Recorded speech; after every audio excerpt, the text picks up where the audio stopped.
Ciao, buongiorno. Allora, sono 2 giorni che siamo veramente bersagliati dalle mosche, è una cosa incredibile, le mosche fastidiose, da qualsiasi parte. Questa mattina una mi ha seguito, non so per quanto tempo, vedo tutte le persone, qua siamo al mercato oggi, persone che si lamentano, ma anche ieri. Allora, tanti dicono come mai tutte queste mosche? Allora sì, per carità, cambiamento climatico, il caldo, eccetera. Però ieri abbiamo avuto la possibilità di sentire proprio un veterinario della ASL, appunto che era diciamo, in giro per Chioggia, in particolare il mercato ittico all'ingrosso, e il problema delle mosche è dovuto soprattutto al fatto che si lasciano avanzi di cibo in giro. È quello che motiva, perché basta pochissimo perché una mosca si riproduce e fa centinaia e centinaia di figli in pratica. Quindi è questo il problema principale. Quindi invece di pensare che il comune debba spargere di prodotti, anche adesso abbiamo la mosca che ci viene addosso in questo momento qua. Non è le amministrazioni che possono prendere e riempire di prodotti che poi fanno male perché dopo arrivano in circolo, in natura alla fine entrano nel circolo diciamo, alimentare. Dobbiamo cercare di essere tutti più puliti. Io proprio ieri mi è capitato a casa, avevo lasciato l'organico a casa chiuso per 2 giorni, di solito lo butto via ogni giorno, e era già pieno di insetti. E quindi è assolutamente importante non lasciare niente in giro.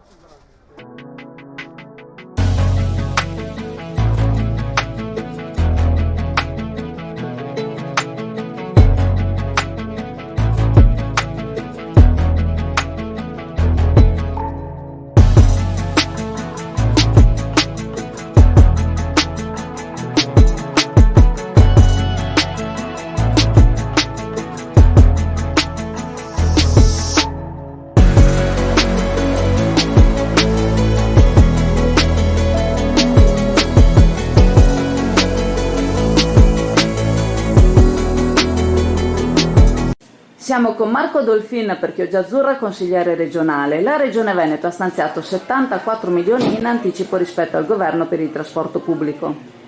Racconta. Ancora una volta la Regione Veneto, con un provvedimento della Giunta regionale su proposta della vicepresidente che ha le deleghe alle infrastrutture e alla mobilità, ha portato un provvedimento di anticipo di 74 milioni. E dunque va a superare, tra virgolette, la mancanza del governo nella ripartizione dei fondi da qua a fine anno.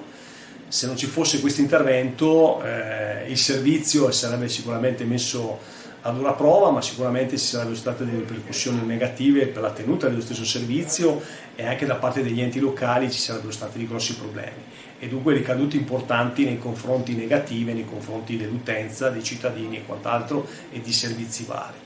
Dunque questo intervento è sicuramente positivo, un plauso appunto alla Giunta regionale che ancora una volta anticipa, diciamo così, nonostante che già avesse fatto dei riparti in questi ultimi periodi proprio a fronte dell'aumento dei costi energetici, di carburanti e quant'altro, dunque era già intervenuta. Lo rifà un'altra volta con questo intervento importante dove va a dare appunto economie alle varie aziende a livello regionale sia per quanto riguarda il trasporto gomma, per quanto riguarda il trasporto navigazione e anche per quanto riguarda il trasporto ferroviario della regione.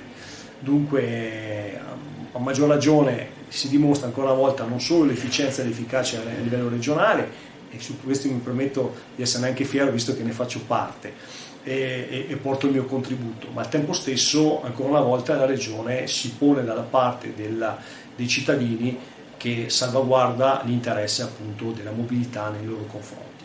Se mi permetti, questo è una dimostrazione, un anticipo della famosa autonomia diversificata che veramente potrebbe dare la dimostrazione di come potrebbero essere messe in campo le risorse e la gestione diretta delle risorse. Ecco.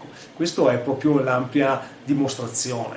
Si spera che l'arrivo del nuovo governo possa permettere di avere finalmente le varie materie di gestione direttamente da parte delle regioni e dove in primis la Regione Veneto ne fa caposaldo la sua bandiera in esso e connesso appunto nella gestione dell'autonomia stessa. Grazie infinite. Prego, grazie.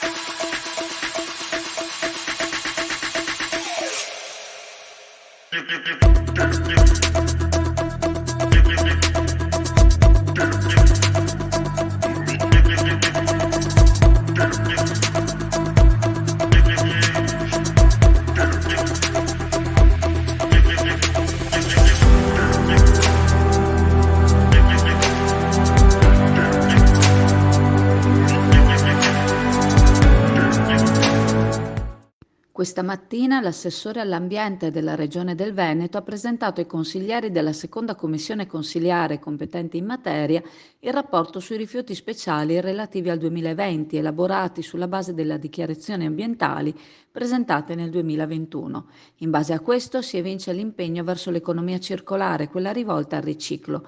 La percentuale di rifiuto avviata al recupero è ora dell'82% rispetto al totale gestito, una regione quindi virtuosa.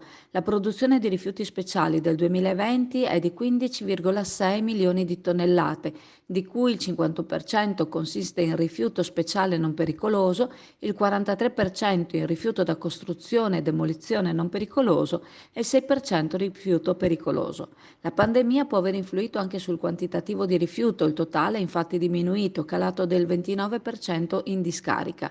Le intenzioni nel piano rifiuti della Regione è di arrivare entro il 2030 al totale abbandono del ricorso alla discarica.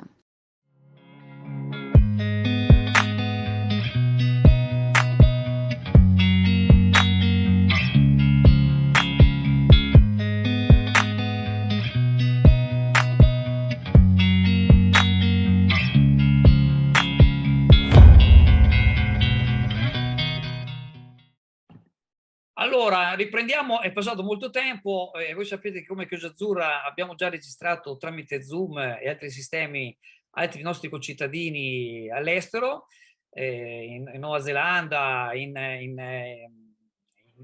addirittura in Brasile, insomma un po' in giro per il mondo, e abbiamo avuto la piacevole sorpresa di trovarci anche in Marocco, tra l'altro in Marocco, adesso ricordo in Marocco.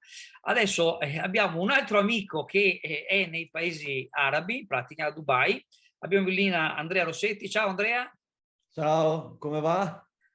Beh, qua siamo sempre belli full di varie situazioni, ma non lamentiamoci, perché lamentarsi va a, diciamo, solo aggiungere un problema al problema. Ma intanto ti faccio i complimenti da Chioggiotto, avere un ragazzo. Tu quanti ne hai, scusami Andrea? Io quest'anno faccio 34 anni.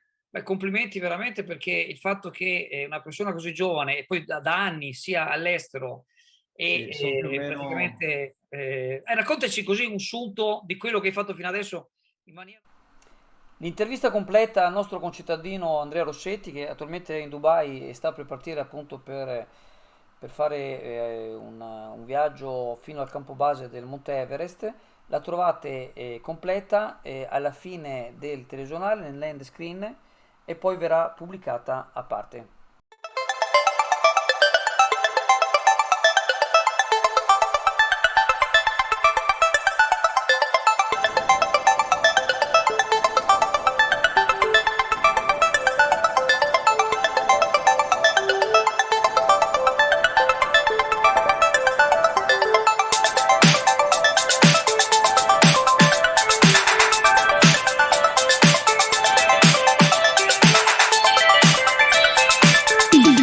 Se vuoi essere raggiunto dalle nostre news, seguici su WhatsApp, aggiungi in rubrica il numero 329 695 7138 e chiedi di restare informato, oppure su Telegram cerca Azzurra Network News. In questi 5 anni hanno commissione attività produttive, commercio, artigianato e turismo.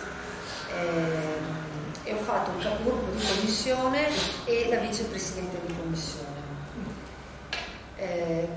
Spendo una buona parola per questa associazione che a livello nazionale e a livello veneto anche, io ho parlato col presidente più provinciale, diciamo, okay, e veneto, in tutta questa fase delicatissima, questi 5 anni tra pandemia, crisi, cose di questo tipo, è stata una delle associazioni che più costantemente ha tenuto un rapporto anche con me attraverso le mail per intervenire, dove tutti i decreti che sono stati fatti, insomma sapete anche voi, con tutte le lacune che avevano, penso ai ristori, penso, se vi ricordate, i famosi codici Ateco dove mezzi sono rimasti fuori, adesso c'è il problema dell'energia.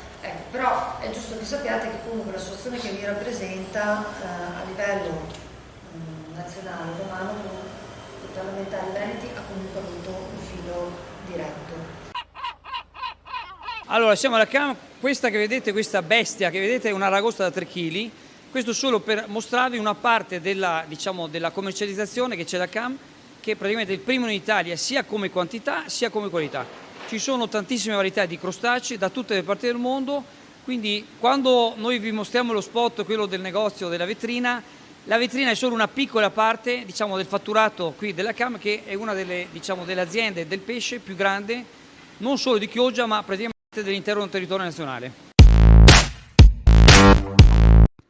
Il presidente dell'IPAB Danielato di Cavarzere, Andrea Orlandin, informa dell'inaugurazione del centro diurno. Si tratta di una nuova offerta inserita nel complesso dell'IPAB Danielato, sulla quale sono stati effettuati importanti investimenti e che ha già ricevuto tutte le autorizzazioni necessarie da parte della Regione.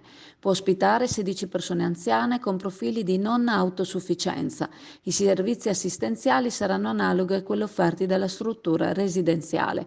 Il personale, secondo gli standard definiti dalla Regione Veneto, è costituito da OSS, infermieri ed educatori ed è prevista la possibilità di usufruire della nuova cucina dell'IPAB per il pranzo. Articolato in 2 piani, serviti da ascensore, ha una sala di circa 60 metri quadri dedicata alle attività di socializzazione, con una zona per il pranzo, e una seconda dedicata al riposo e al relax. La struttura è stata pensata anche nei dettagli costruttivi, negli arredi e nei colori per favorire il benessere, il relax e la socializzazione di quanti vorranno usufruire del servizio.